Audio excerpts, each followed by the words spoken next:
అందరికీ హృదయపూర్వక నమస్కారం. నేను మీ ఫిష్ వెంకట్. ఈరోజు నా పరిస్థితి బాగలేదు.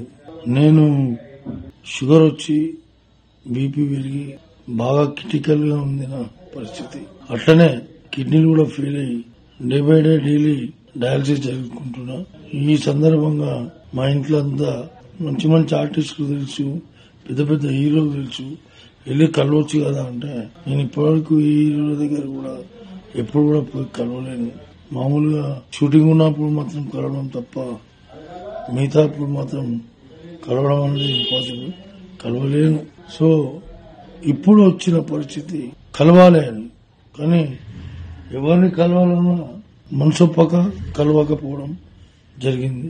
ఇప్పుడు నా భార్య సువర్ణ వెళ్ళండి, వెళ్ళి పవన్ సార్ ని కలవండి. పవన్ సార్ మీకు అనుకూలంగా ట్రీట్మెంట్ చేపిస్తాడు, మీకు ప్రతి విషయంలో చేదోడు బాదోడుగా నిలుస్తాడు. మీరు వెళ్ళండి, నా మాటినండి అని ఒత్తిడి చేయడంతో అప్పుడు నాకు కూడా అనిపించింది కరెక్టే, పవన్ సార్ ని కలవాలి. ఇప్పటివరకు ఎవరిని కలవలేము, ఒక పవన్ సార్ అన్న కలుద్దామనే ఆలోచనతో పవన్ సార్ దగ్గరికి వెళ్ళి సార్ ఇట్లా సంగతి సార్ అని చెప్పాను.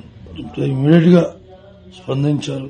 అన్నాడు, వెంకట్ గారు ఏం కావాలో చెప్పండి, నా తరపు నుంచి నేను చేయాలన్నా ఇంకా ఏం ఎట్లా ఏం ఫికిర్ చేయకు, నేను చేపిస్తా, నీ కిడ్నీ ప్రాబ్లం మొత్తం తీపిస్తా, నీకెందుకు కూర్చోండి అని చెప్పి కూర్చోబెట్టి షూటింగ్ షాట్ లోకి వెళ్లి మళ్ళొచ్చి మళ్ళా మాట్లాడి మళ్ళా పోయి వచ్చిన మహానుభావుడు. ఇవాళ నాకంటూ ఆర్థిక పరిస్థితి బాగాలేదంటే 2 లక్షల రూపాయలు డబ్బు నా బ్యాంకులో వేయించాడు. ఆయనకు పాదాభివందనాలు. ఆయన కుటుంబ సభ్యులు అందరూ సుఖ సంతోషాలతో ఉండాలి, ఆ భగవంతుని వేడుకుంటూ